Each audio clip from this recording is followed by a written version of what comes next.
একজন নেতার আলোয় একটা রাষ্ট্র আলোকিত হয়, সারা পৃথিবীর কাছে মাথাটা উঁচু থাকে, প্লাস হচ্ছে ধরেন ইজ্জত সম্মান কামাই সব কিছুই করে। আপনি যদি একটু খেয়াল করে দেখেন, ইরাকের সাদ্দাম হোসেন একটা ব্যক্তির নামে টোটাল ইরাক কিন্তু আন্তর্জাতিক অঙ্গনে পরিচিত ছিল। সর্বশেষ আমাদের ইরানের মরহুম শহীদ প্রেসিডেন্ট ইব্রাহিম রাইসি, তিনি আপনার ইরানকে এক অনন্য উচ্চতায় তার সাহসের মাধ্যমে নিয়ে গিয়েছিলেন। তবে এর আগেও ইরানের রাষ্ট্র ক্ষমতায় একজন বাঘ ছিল, সে বাঘটার নাম কি? আহমেদিনেজাদ, আমাদের যেই সাবেক দুইবারের নির্বাচিত প্রেসিডেন্ট। ইরানের যে ক্ষমতাসীন কী বলা যে আয়াতুল্লাহ খামেনি সাহেব আছেন, তার কিছু নীতির বিরুদ্ধে তিনি কথা বলেছিলেন। এরপরে তিনি আর পরবর্তী সময় কন্টিনিউ করতে পারেন, সেখানে রাইসি সাহেবের মানে আগমন ঘটেছিল। যাই হোক, আজকে ইরান যে সিদ্ধান্ত নিয়েছে, আমার কাছে মনে হচ্ছিল নিজের পায়ে নিজের কুড়াল মারা টাইপের আর কি। কারণ যদি এই প্রেসিডেন্ট নির্বাচনটা মানে প্রেসিডেন্ট পদটা হয় ইসরায়েলকে ব্যালেন্স রাখা, তো সেই ক্ষেত্রে এই ব্যক্তির বিকল্প আমি আসলে দেখি না। যারা বসতেছে হোপসো ভালো হবে, বাট কিন্তু কোথাও না কোথাও থাকে না যে পুরান চাল ভাতে পারে, কথা আছে।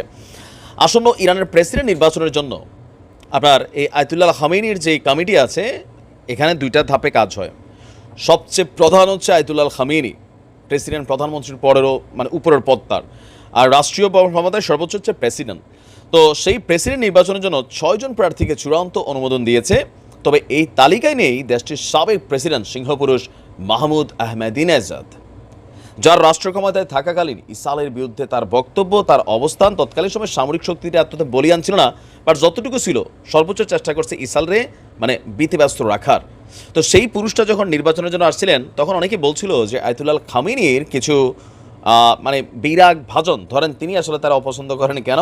কারণ তিনি মুখের উপর কথা বলেন, পাশাপাশি আরও কিছু জিনিস আছে যেটা হয়তো খামেনির সাথে কিছুটা সাংঘর্ষিক। তো নির্বাচনের জন্য তিনি নিবন্ধন করলেও চূড়ান্ত প্রার্থী বাছাইয়ে বাদ পড়েছেন তিনি। আপনার চলতি মাসের 28 তারিখ প্রেসিডেন্ট নির্বাচনের ভোট গ্রহণ শুরু হবে। অনুমোদনপ্রাপ্ত যে প্রার্থীরা আছেন, আমার কাছে মনে হয়েছে আই ডোন্ট নো যারা আসলে কতটুকু ওরকম আর কি। পার্লামেন্টের রক্ষণশীল স্পিকার মোহাম্মদ বাঘের গালিবাফ, আচ্ছা নামের আগে বাঘটাগ আছে, আচ্ছা অতি রক্ষণশীল সাবেক পারমাণবিক আলোচক সাইদ জলিলি, তেহরানের রক্ষণশীল মেয়র আলী রেজা জাকানি এবং বর্তমান ভাইস প্রেসিডেন্ট শহীদ ফাউন্ডেশনের অতি রক্ষণশীল প্রধান আমির হোসেন গাজিজাদেহ হাশেমি, এছাড়াও রক্ষণশীল সাবেক স্বরাষ্ট্রমন্ত্রী মোস্তফা পৌর মাহমাদি, তাকেও নির্বাচনে অংশগ্রহণ করার অনুমোদন দেওয়া হয়েছে। শুধুমাত্র একজন সংস্কারপন্থী প্রার্থী প্রেসিডেন্ট নির্বাচনের জন্য অনুমোদন পেয়েছেন। তিনি হলেন ইরানের পার্লামেন্টের তাবরিজের প্রতিনিধিত্বকারী আইন প্রণেতা মাসুদ পেজেশকিয়ান। আমাদের মাহমুদ ভাই যিনি, তিনিও কিন্তু সংস্কার মানে পন্থী যেই প্রার্থী, সেই কাতারে তিনিও ছিলেন। তো তিনাকে দিলেন না, ওনাকে দিলেন কেন? I don't know. চূড়ান্ত এই তালিকা থেকে ইরানের সাবেক প্রেসিডেন্ট মাহমুদ সাহেব বাদ পড়েছেন। আর এছাড়া আমি আর সম্ভবত কেউ বাদ পড়ে না, একজন মহিলা ছিল, সেও বাদ পড়ছে। 2005 থেকে 2005 সালে প্রথমবারের মতন প্রেসিডেন্ট, এরপর দুইবার প্রেসিডেন্ট হওয়ার যে শর্ত তা পূর্ণ হয় 2013 সালে তিনি পদ থেকে সরে দাঁড়ান। 2017 এবং 21-এ তিনি আপনার প্রতিদ্বন্দ্বিতা করার ইচ্ছা করলেও আয়াতুল্লাহ খামেনির সঙ্গে দ্বন্দ্বের জেরে সেই সময় তাকে নির্বাচনে অংশ নিতে দেওয়া হয়নি। তার মানে প্রত্যেকটা দেশেই কোথাও না কোথাও রাজনীতি একটা আলাদা জিনিস।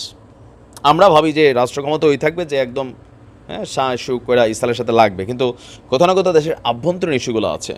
তো এখন যারা এখানে আসছে 6 জনের একটারও আমি চিনি না। আমি লাস্ট যাদেরকে চিনছি মানে যখন থেকে নিউজগুলো করি রাশিয়া ইউক্রেন যুদ্ধে, এই মানুষের আগে থেকে চিনি, তখন থেকেও দেখতাম মাঝে মাঝে, বলতে খুব সিম্পল একটা মানুষ, বাট বাঘের মতন, কলিজা অনেক বড়। তা আমার মনে হয় এটা ইরান অনেক ভুল করছে, বাট দেখা যাক আমি ভুল নাকি ইরানই ভুল, সময় বলে দেবে। ভালো থাকুন, আসসালামু আলাইকুম।